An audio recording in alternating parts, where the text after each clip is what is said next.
You hear stories, but never do you think it's going to hit home. An upstate family is mourning after their loved one died of an opioid overdose. They are among thousands of people affected by the opioid crisis.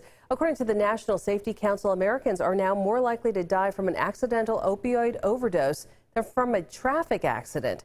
7 News reporter Ann Maxwell has one family story from Seneca. I always said Robert was my first best friend.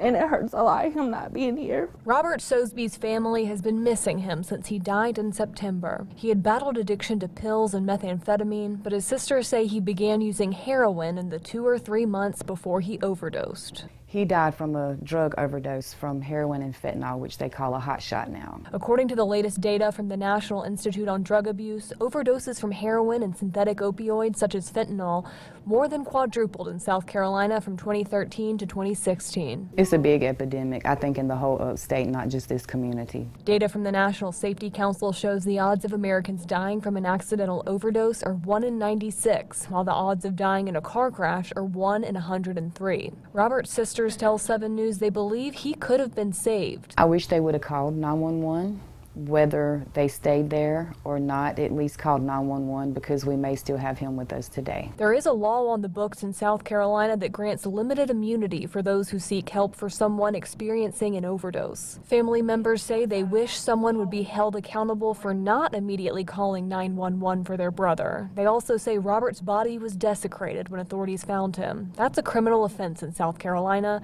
and they want justice. You know, it's bad enough that he died the way that he did. But the stuff that we're finding out now that they did to him, it's not right. In Seneca, Ann Maxwell, 7 News. We called the Oconee County Sheriff's Office to learn more about what happened, but we are still waiting to hear back.